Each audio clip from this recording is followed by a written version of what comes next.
Então aqui tem elétron left e tem elétron right, mas não tem neutrino right. Essa que os experimentos mostraram depois. Mostraram em 56. Então Salan, em 57, né, desse trabalho nesse final de 56, quando ele lança o conceito de simetria quiral, ele já vai associar a simetria quiral com a quebra de paridade das interações fracas. Então esse é um momento importante. Opa, tá bem? Esse é um momento importante, né, para a construção, né, dos conceitos que a gente vai usar depois na teoria eletrofrágil. Bom, então esses trabalhos aí já estão modelando mais ou menos aquilo que vai poder ser uma física de interações fracas. Então nós temos agora a seguinte coisa. Você está colocando a interação fraca, vamos dizer, a característica dela, né, a quebra da paridade, integral, alcance da interação. Agora, existe uma outra coisa que também, em 53, fez a interação fraca, foi a carga de Gelman-Nishijima. Então, por exemplo, para a gente... Interação forte. Interação forte, né? Gelman-Nishijima, eles fizeram a carga, a relação de Gelman-Nishijima foi feita para interação forte. Com o cubo que foi interação forte. Não, depois Gelman-Nishijima, depois você particulariza, você joga isso para interação fraca. Mas na década de 50, o que você tinha era o cubo e Gelman-Nishijima para interação forte. Você não tinha ainda aquela relação de Gelman-Nishijima para interação fraca. Você ainda não tinha um dublete de elétron e neutrino na década de 50. Isso aí é só introduzido na teoria eletrofrágil. O cubo que você tem Gelman, o cubo. Isso. Isso você quer B mais E, isso, interação forte. Agora o Gelman já não trabalhava, porque quando fala Gelman-Nishijima... Não é para interação fraca, na década de 50 não. Gelman-Nishijima da interação fraca, ele só entra na década de 60 no trabalho lá no trabalho de Salan, no trabalho de construção da teoria eletrofrágil.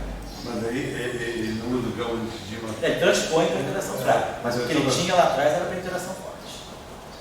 Eu pensava que tinha Gelman cubo e interação forte. Não. Porque o número quântico Y igual a B mais S. Isso, é da interação forte. Mas quando não tinha esse B, certo? Só era o Y. Sei. Ficava para a interação forte. E por que ficou o nome Gelman-Nishijima? Simplesmente por uma questão, se você praticamente transliterou para a interação fraca a mesma relação, por isso. Mas assim, tudo foi concebido. Mas não existe eu acho que tem um paper Gelman-Nishijima. Mas não na década de 50. Na década de 50 era só interação forte. O que eu tenho na cabeça, não vou estar discutindo com você bem. O que eu tenho na cabeça é de 53. Mas aí era interação forte. É quando surgiu a estranheza e a hipercarga. 53 era só o que surgiu ali era justamente a estranheza. Bom, mas eu digo o seguinte, para quem gosta de eletromagnetismo, quer dizer, que aquele gótico, o Gelman, esse Gelman-Nishijima, essa carga, ela está numa outra perspectiva para interação fraca a partir da carga elétrica. Exato. Isso a gente vai discutir bastante aqui quando a gente introduzir os números quânticos de SO2, 1. Aí vai ficar bem claro o que esse Gelman-Nishijima está dizendo em relação à carga elétrica, a hipercarga fraca e os pinos isotópicos fracos. Mas eu digo, aí é uma tentativa de aumentar a carga, o eletromagnetismo, a carga elétrica. Né? Então, em vez de ser a carga elétrica de Millikan, seria a carga elétrica de você vai tentar ver uma origem para a carga elétrica a partir de simetrias mais fundamentais. Quer dizer, a carga elétrica, dentro da teoria eletrofrágil, ela é um subproduto do espinho isotópico fraco com a hipercarga fraca. Ela não é um número quântico fundamental por si. Ela é um resultado, ela é um número quântico que emerge da simetria SO2, isso que a gente vai colocar aqui na hora certa. 57 tem esse trabalho do Schwinger, que é um trabalho fundamental. Esse trabalho aqui eu lembro que o professor Salan tinha, ele dizia, ó, esse cara aqui, o Schwinger, é praticamente o pai, né, da teoria, é o vovô da teoria eletrofrágil. Esse trabalho aqui é muito importante. A Theory of Fundamental Interactions.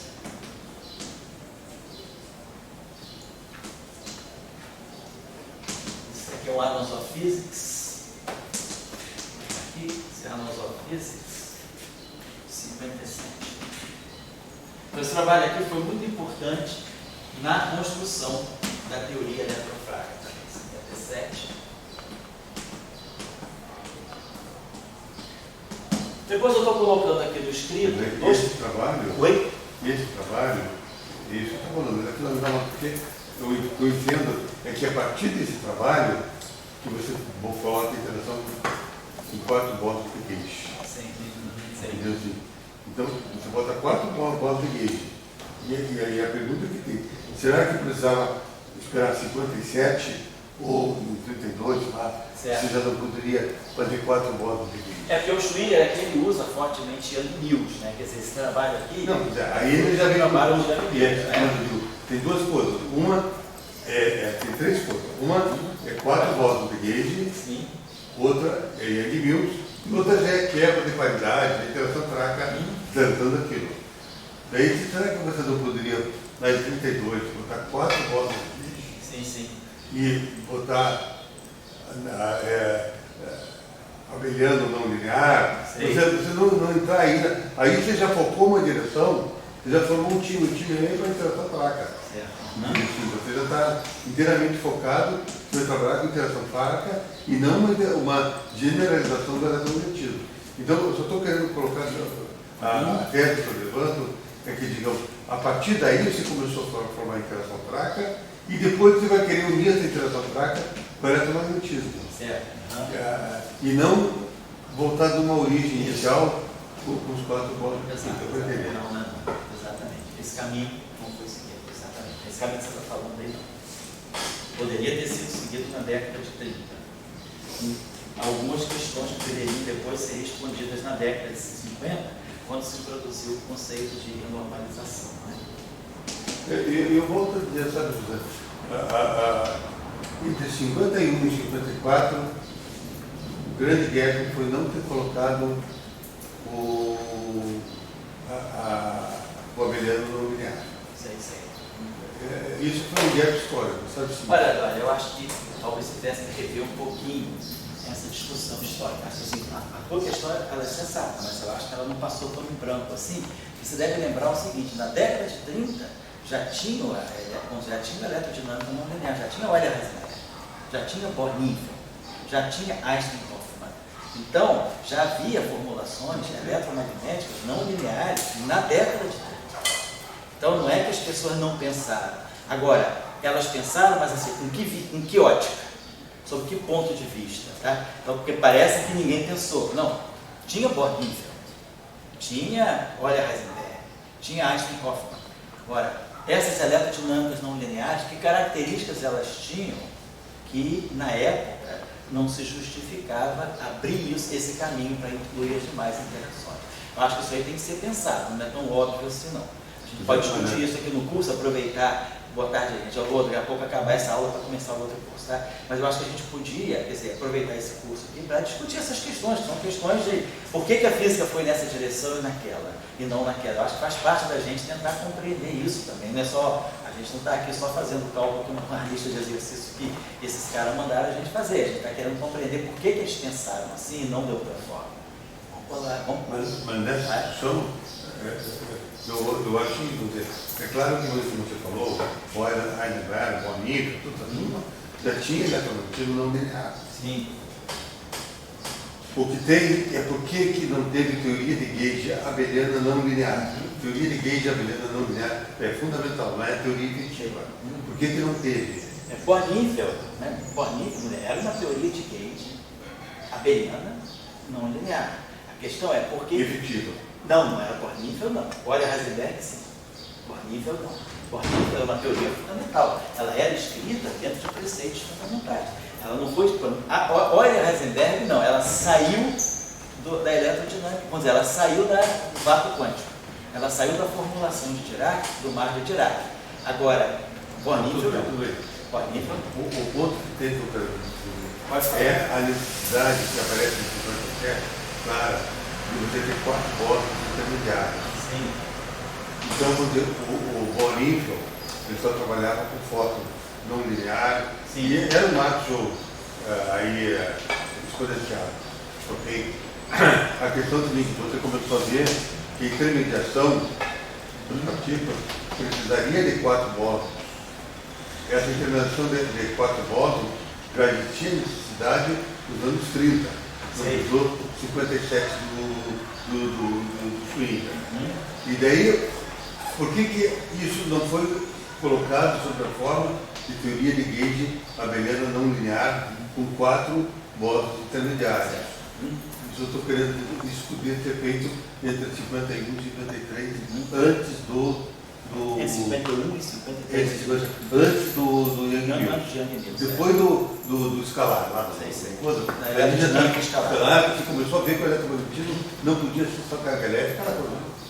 Mas o trabalho do Salan, o Shaw, né, a tese de doutorado do Shaw, ela vai nessa direção, construir uma eletrodinâmica não linear. Quer dizer, já que o que o Salan mostra no trabalho da tese de doutorado dele, ele mostra que escalares carregados, para terem interação eletromagnética, precisam auto-interagir. Isso vale para spin 0.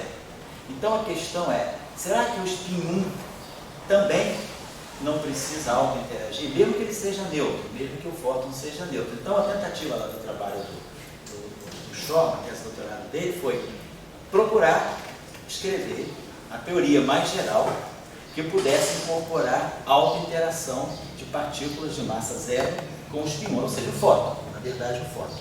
E aí eles constroem, só que eles mostram que você, quer dizer, pode fazer essa formulação introduzindo os fótons. Você tem uma família de fótons, né, que vão auto-interagir. Você tem fóton 1, fóton 2, fóton 3, não é um único fóton. Você tem uma família de fótons que podem interagir. Quer dizer, eu acho que isso aí fica muito mais próximo da tua questão do que o próprio Young Mills, que é construir uma eletrodinâmica não linear com fótons em auto-interação.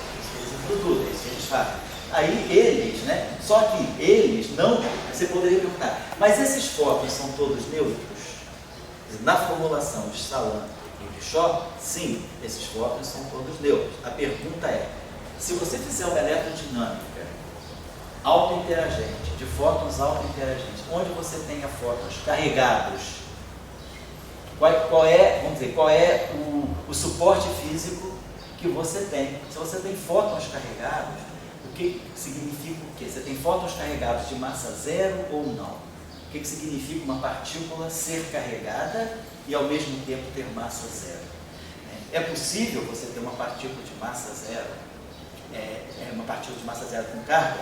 Em princípio, sim. Não tem nenhum princípio da física que diga que para ter carga elétrica precisa ter massa. Apesar de na natureza nós não temos nenhum exemplo de partícula de massa zero carregada. As partículas de massa zero que a gente conhece são todas neutras, né, se elas forem elementares, né? Então, eu colocaria o seguinte, no trabalho do Salan e do Shaw, na tese de doutorado do Shaw, isso não é discutido. O que ele discute é uma família de fótons em alta interação, e aí daí Young Mills. Agora, a questão é, vamos associar esses fótons, né, de Young Mills a fótons de Maxwell massivos. Isso não é feito. Por que isso não é feito? Aí tem problemas fenomenológicos. Agora, a questão, depois que você, isso foi 51, 54, 53, 54, depois que você introduz o mecanismo de quebra espontânea da simetria na década de 60, quando a discussão da origem da massa via bóson de Higgs, né, via campo de Higgs, se torna mais clara, você pode voltar lá atrás e perguntar, beleza, então vamos falar de um fóton, vamos jogar a quebra espontânea da simetria, meus fótons agora, os fótons, vamos dizer, Salan-Shaw, se tornam massivos, e aí eu posso conviver bem com um fóton massivo carregado. A pergunta é, se você pega um fóton carregado, massivo, vai para o referencial de repouso, né, você vai estudar o decaimento desse fóton. Né? Então, como esse fóton decai? Ou como a interação eletromagnética se passa com fótons carregados. Então, essa questão, eu acho que tem que se derivar, né, resultados, seções de choque, largura de decaimento, né, para poder entender o que significa um fóton massivo. Um fóton massivo, desculpa, carregado. Um fóton carregado massivo. Então, eu acho que isso aí é uma questão que está lá, está embutido no paper do Salan e do Shaw. Não se tomou esse caminho por uma questão histórica, porque aí você associou, você fez a teoria eletrofraca, aí você associou esse setor de Young Mills para incluir o setor fraco. Mas você poderia dizer, será que eu posso ficar num mundo puramente eletromagnético, considerando a construção de Salan e de Shaw? Eu diria, sim, pode. Introduz a quebra espontânea de simetria, gera massa para os fótons, agora você tem fótons carregados massivos e tira a fenomenologia. Então, se você tem, por exemplo, fótons, né, carregados escalares, então, podemos pensar como seria, vamos rever a própria própria física do átomo de hidrogênio. Vamos rever a própria física atômica, imaginando que agora o setor eletromagnético não é só de fóton meu. Qual é a repercussão, por exemplo, de um fóton massivo carregado nas raias espectrais atômicas? Dá efeito? Pode ser que tenha um efeito pequenininho, que ainda não foi medido, mas eu acho que você teria que tirar uma física daí para poder... Tá legal, mas só para dizer o seguinte, né? Antes de ficar, eu acho que é importante ver como aqui, o que faltou, na minha opinião, e quando começa a coisa, né? Quando começa a coisa, para mim, 57, com esse trabalho aqui. Que aqui ele bota 4 modos de Gauge, certo? Já como você falou, e viu, e daí só estava esperando a quebra espontânea da simetria. Eu acho que se alguém devia ganhar o prêmio Nobel, devia ser o Schwinger e mais a turma o Goldstone, sei lá que for, da quebra espontânea da simetria. O resto foi consequência. Entendeu? Mas o que aconteceu aqui? Aqui, esses 4 modos de Gauge que ele encontra aqui, eu estou querendo dizer, esses 4 modos de Gauge já podiam ser encontrados há muito tempo atrás no escopo da física, como concepção e como simetria, que colocado já, estou colocando aqui, na minha opinião, entre 51 e 53, na teoria de Gauge, a abeliana não linear dos 4 modos de Gauge.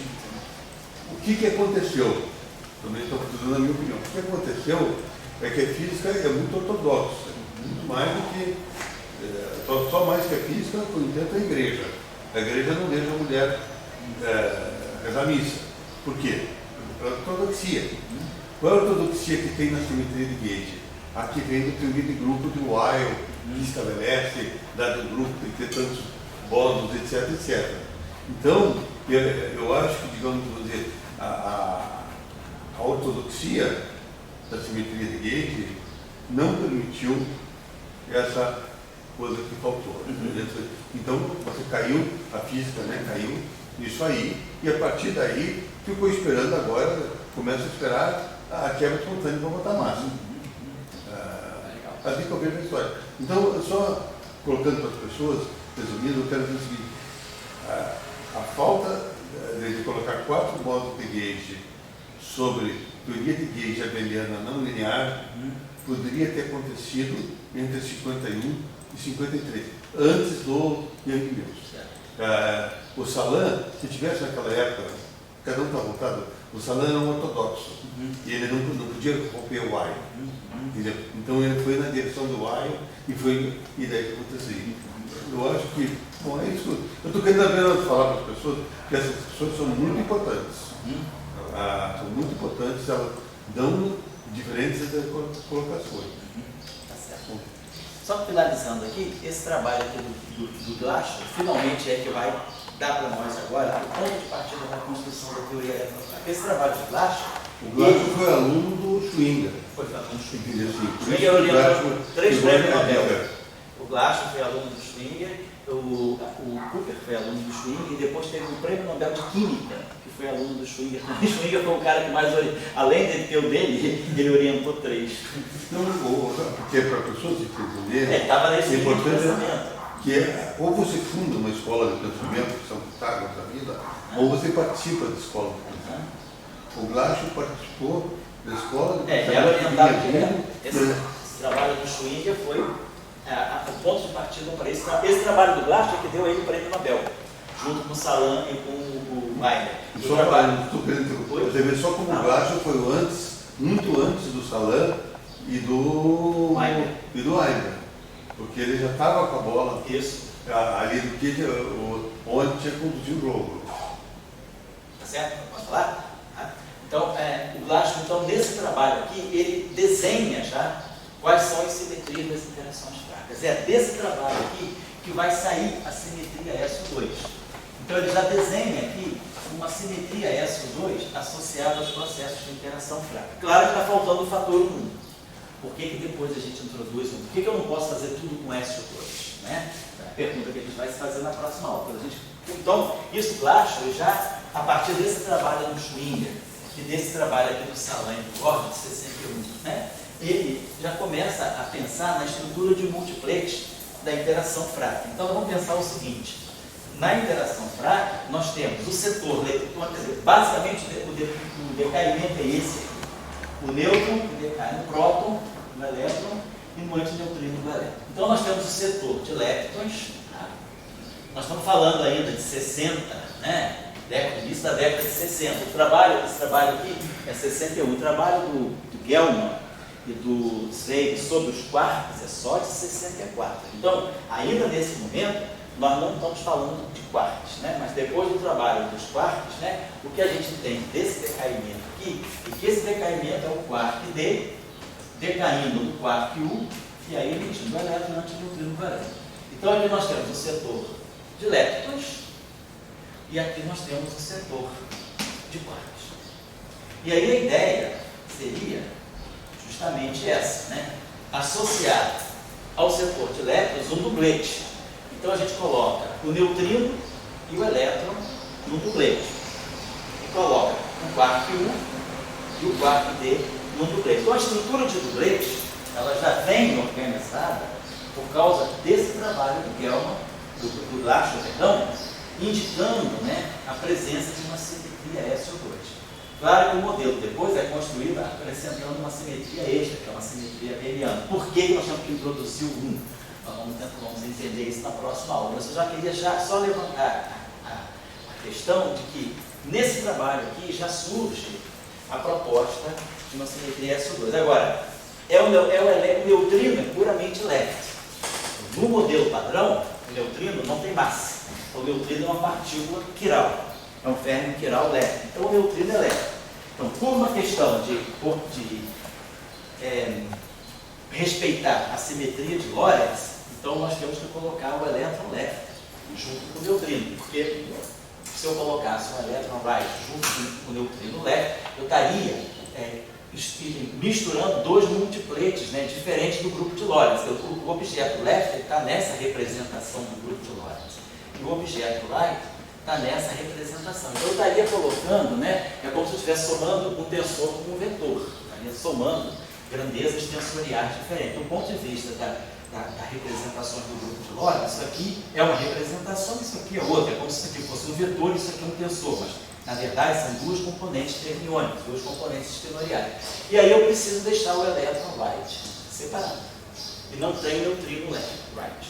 Agora, a ideia é, todas as massas, aí está a partir do princípio de raciocínio mais abstrato, que é, as massas, elas devem ser produtos de uma interação. Não vamos introduzir as massas à mão. Então a ideia é, usando o conceito de simetria quiral lá do Peter Salan, de 57, né, é introduzir também um dublete de quarks left, mas agora os quarks são massivos. Então eles precisam ter parte left e parte right, que viriam separados.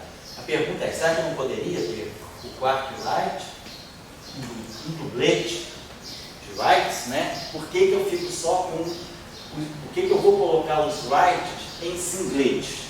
Então essa vai ser a discussão. Na próxima aula, então, o que a gente vai fazer vai ser, bom, eu não acabei ainda, eu não vou acabar hoje também, mas eu não acabei ainda a construção, né? Quer dizer, há outros trabalhos que eu vou citar a partir da próxima aula, que estão aqui, que foram fundamentais. Em 62, a descoberta do neutrino do Mu, o Lederman, que deu a ele, né, e os dois outros que estavam, Doris Schwarz e Steinberg, o prêmio Nobel de 88, pela discussão do neutrino do Mu. Em 63, tem o trabalho do Cabibbo, que é o que ele faz, introduz a ideia de mixing de quarks.